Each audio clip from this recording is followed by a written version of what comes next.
Mi nombre es Jairo, tengo 31 años y desde siempre he vivido en una ciudad donde el aire parece estar impregnado por la corrupción y el miedo.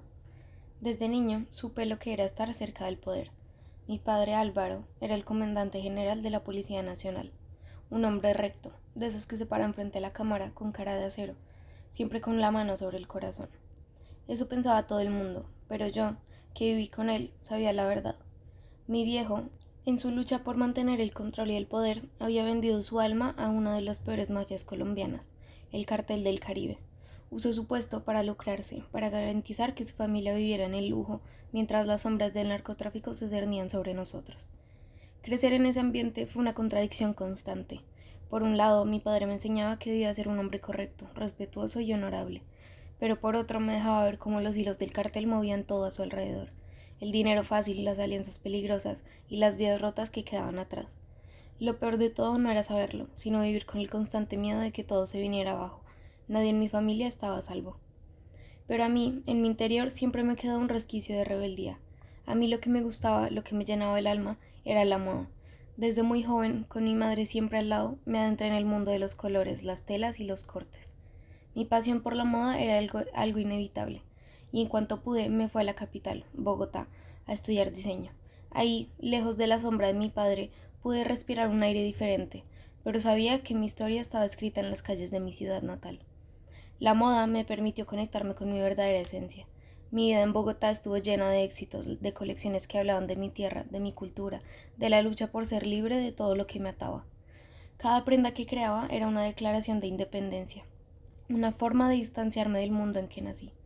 Pero sabía que esa libertad que tanto anhelaba no iba a durar. Cuando mi padre murió, las cosas se complicaron aún más.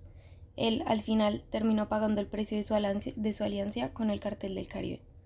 Marcela, la líder de esta organización, quien había sido su supuesta amiga y aliada, ahora veía a mi familia como una amenaza. Las deudas y los secretos comenzaron a salir a la luz, y entonces Marcela se me acercó. A través de intermediarios me envió un mensaje claro: me tiene que ayudar a Jairo, lave el dinero, ponga su empresita al servicio del cartel. La amenaza era directa: o lo hacía o mi vida y la de mi familia estarían en riesgo.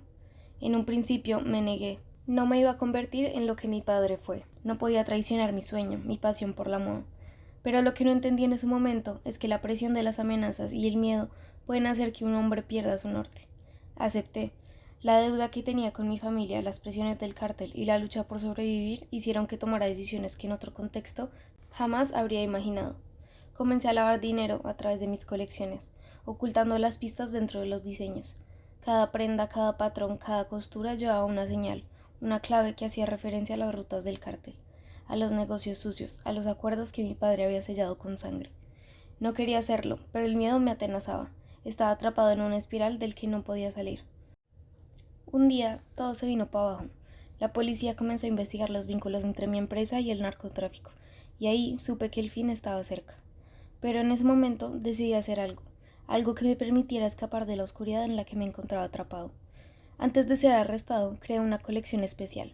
Cada pieza de esta colección estaba llena de pistas, de secretos ocultos que no solo incriminaban a Marcela, sino a muchos otros, incluidos mi padre y sus colaboradores.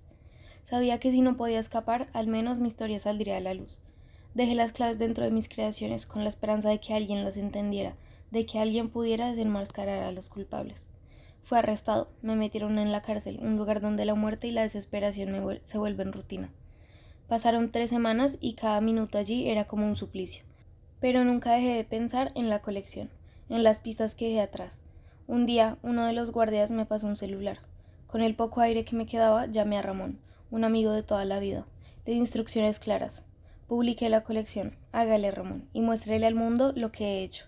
Es la única manera de que esto se termine. No me importaba lo que me pasara, solo quería que la verdad saliera a la luz. Cuando la colección fue publicada, las reacciones fueron inmediatas. La prensa, la policía, todo el país estaba al tanto de las conexiones entre mi padre, Marcela, y el Cartel del Caribe. Finalmente, Marcela fue capturada, y muchas de las personas que habían estado involucradas en ese mundo cayeron. Fue un golpe al narcotráfico, pero también fue el principio de mi condena. Días después de mi liberación, una sombra se cernió sobre mí. Marcela, desde las sombras, ya tenía planes para callarme. Sabía que no podría dejar que alguien como yo, alguien que había sacado a la luz a su sucio imperio, siguiera vivo. Me encontró a través de Ramón, quien sin saberlo se convirtió en el instrumento de su venganza. Ramón, mi amigo de toda la vida, el mismo que había ayudado a desvelar la verdad, ahora era el que venía a matarme. Una noche, mientras caminaba por las calles de Bogotá, sentí que alguien me seguía. Antes de que pudiera reaccionar, todo se desmoronó. El dolor, la sorpresa y luego la oscuridad. Me dispararon. Ramón, el hombre que conocía mis sueños, mi historia, fue el último que me vio. Su mirada lo decía todo. Si no era usted, era mi familia. Al morir, no solo murió un hombre, sino una historia. La colección que había creado se convirtió en un símbolo de resistencia. La gente comenzó a entender lo que había pasado, a ver más allá de las apariencias. Mi historia se convirtió en la voz de aquellos que no podían hablar, de las víctimas de la violencia y el narcotráfico que habían sido olvidadas. Hoy, mi colección está en el Museo Nacional de Víctimas. No soy un héroe ni un mártir. Soy simplemente un hombre que decidió no callarse, que decidió que la moda no era solo para adornar cuerpos, sino para desnudar verdades.